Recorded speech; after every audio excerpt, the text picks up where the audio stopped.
네, 사랑하는 성도님들, 오늘 말씀을 보면 궁중 시위대의 뜰에 감금이 되어져 있는 예레미야에게 시드기야 왕이 또 연락을 합니다. 찾아옵니다.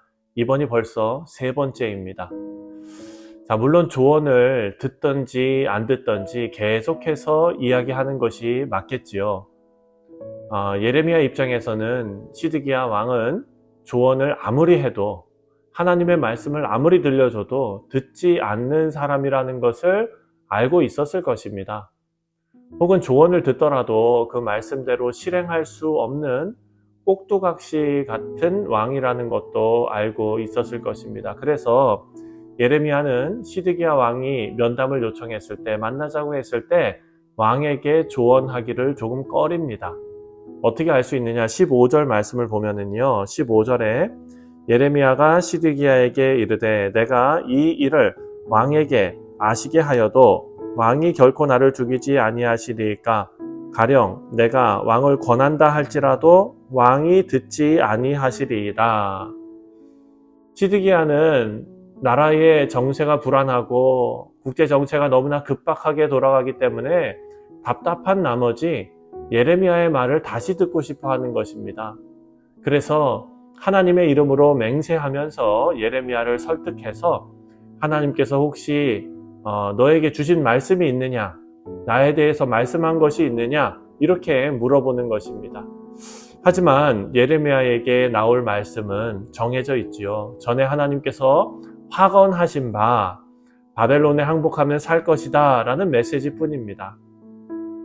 사실 이때까지만 해도 시드기야에게는 자신과 또 유다를 구할 수 있는 마지막 기회가 남아 있었습니다.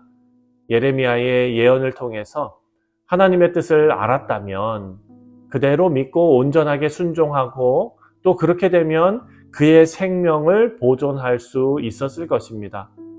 20절 말씀을 보면 예레미야가 이렇게 말합니다. 20절에 예레미야가 이르되 그 무리가 왕을 그들에게 넘기지 아니하리이다 원하옵나니 내가 왕에게 아뢰는 바 여호와의 목소리에 순종하소서 그리하면 왕이 복을 받아 생명을 보전하시리이다. 하지만 어찌 보면 시드기야에게 가장 큰 걸림돌은 바벨론이라기보다는 유다의 귀족들이었습니다. 유다의 기득권 세력들이죠. 시드기야는 궁중 내시였던 에벤멜렉보다 어떤 면에서 더 유약하고 무능하고 타협적인 사람이었습니다. 궁중의 내시였던 에벤멜렉도 자신의 신앙 양심에 비추어 볼 때 하나님의 선지자를 죽게 놔두는 것이 옳지 않아 보여서 그렇게 판단하고 그것을 생각만 하는 것이 아니라 실행에 옮겨서 왕 앞에서 예레미야를 구해달라고 용기 있게 그리고 정중하게 자신의 뜻을 표현할 수 있는 그런 사람이었습니다. 반면에 시드기야의 그릇은 너무나 작습니다. 기득권 세력의 눈치를 보면서 우유부단하고 결단이 부족한 사람이라는 것이 여기에서 드러납니다. 예레미야를 설득해서 하나님의 이름으로 맹세하고 하나님의 말씀을 또 들었지만 예레미야의 조언대로 하나님의 말씀대로 실행하는 데는 실패하고 말았습니다. 반복된 예레미야의 충고에 대해서 계속해서 거절만 하던 시드기야는 결국 예루살렘도 잃고 다윗의 왕조도 끝나버리는 그런 결과를 받아들게 된 것입니다. 자, 우리 사랑하는 성도님들, 오늘 말씀에서 우리는 말씀과 현실 사이에서 갈등하는 일을 우리가 빨리 멈춰야 한다는 것을 배우게 됩니다. 우리는 분명하게 선포되는 하나님의 말씀과 또 우리의 현실 사이에서 계속 갈등하면서 순종의 삶을 살아가는 것을 뒤로 미루는 경향이 있다는 것입니다. 우리가 신앙생활을 하면서 분명한 하나님의 뜻을 말씀을 통해 알 수 있습니다. 지금 우리가 생각하고 있는 하나님의 뜻은 분명한 하나님의 뜻을 말씀드리는 것입니다. 옳고 그름입니다. 죄와 의, 둘 중에 하나를 말씀드리는 것입니다. 이런 문제에 있어서는 우리는 이중적인 태도를 보이면 안 되지요. 분명하게 하나님의 뜻에 순종하고 하나님께서 명령하신 의로운 길을 걸으면서 우리 인생을 살아내야 합니다. 하지만 이렇게 단순한 문제를 복잡하게 만드는 것이 바로 악한 사탄 마귀가 하는 일입니다. 여러분, 에덴 동산에서도 하나님께서 명령하신 것은 너무나 단순한 일이었습니다. 하지만 악한 사탄은 그 명령을 복잡하게 바꿔버립니다. 이것만 먹지 말라고 하셨냐? 왜 그러셨겠느냐? 속이는 것은 아니라고 확신할 수 있느냐? 만약에 먹었을 때 죽지 않고 더 좋아지면 어떡하겠느냐? 여러분, 이렇게 복잡하게 만드는 것이죠. 시드기야도 마찬가지입니다. 혹시 바벨론에 항복하지 않고도 유다와 자신이 살 수 있는 방법이 있는 것은 아닐까? 여러분, 예레미야는 단호하게 계속해서 하나님의 뜻을 전합니다. 왕이여, 그런 방법은 없습니다. 하지만 시드기야는 사탄의 유혹 앞에서 정말 흔들리는 아담과 하와처럼 무기력하게 하나님의 말씀에 불순종합니다. 하지만 우리는 시드기야를 무조건 비판만 할 수는 없습니다. 왜냐하면 이것이 우리가 매일 싸우고 있는 매 순간의 영적 전투이기 때문입니다. 어떨 때 우리는 그 싸움에서 믿음을 보이기도 합니다. 하지만 또 어떤 경우에는 시드기야보다 더 우유부단한 태도를 보이기도 하지요.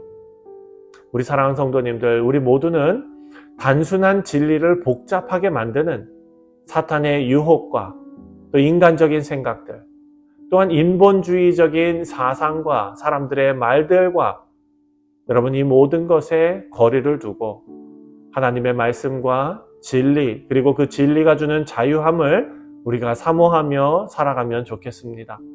25절과 26절 말씀을 보면은요, 예레미야의 예언을 들은 시드기야의 반응이 나옵니다. 하나님의 말씀을 들었음에도 그 마음에는 인간적인 사람을 두려워하는 그런 마음으로 가득 차 있다는 것을 말씀을 통해서 알 수가 있습니다. 25절과 26절 말씀입니다. 만일 고관들이 내가 너와 말하였다 함을 듣고 와서 내게 말하기를 내가 왕에게 말씀한 것을 우리에게 전하라. 우리에게 숨기지 말라. 그리하면 우리가 너를 죽이지 아니하리라. 또 왕이 내게 말씀한 것을 전하라 하거든. 그들에게 대답하되 내가 왕 앞에 간구하기를 나를 요나단의 집으로 되돌려 보내지 마소서. 그리하여 거기서 죽지 않게 하옵소서 하였다 하라 하니라. 자, 시드기야는요, 하나님의 어미하신 말씀과 또한 끝까지 기회를 주시는 하나님의 자비와 은혜를 전혀 깨닫지 못합니다. 그 이유는 하나님보다 사람을 더 두려워하고 있기 때문입니다. 시드기야는 자신이 예레미야를 찾아와서 하나님의 뜻을 물었던 것을 혹시 유다의 기득권 세력들, 귀족들과 고관들이 알면 자신의 왕권이 공격받게 될 것으로 생각했습니다. 그래서 두려워했습니다. 여러분, 물론 사람을 상대하는 것은 정말 어려운 일입니다. 저마다 자신의 의견들이 있고요, 생각들이 있습니다. 그래서 그 생각과 다른 결정을 해야 한다면 수많은 힘든 말들을 들어야 하기 때문에 두려울 수밖에 없습니다. 유다 고관들이 시드기야를 향해서 일제히 일어나서 항의하고 반기를 들면 시드기야는 정말 감당하기 어려웠을 것입니다. 하지만 그런 사람들이 하나님보다 더 두려울 수는 없습니다. 우리 사랑하는 성도님들, 말씀을 맺습니다. 사람을 의식하기보다 단호하게 하나님의 뜻을 따르는 삶을 살 수 있도록 우리 모두가 하루하루 사람이 아니라 하나님 앞에 온전히 서는 훈련이 있으시기를 바랍니다. 바라고 기도하기는 사람의 뜻이 아닌 하나님의 뜻을 전심으로 구하는 복된 삶을 우리 모두가 살아낼 수 있도록 하나님께서 우리에게 은혜 주시고 또 우리가 용기를 가지고 하나님의 은혜 가운데 살 수 있기를 주님의 이름으로 축원드립니다. 기도하겠습니다.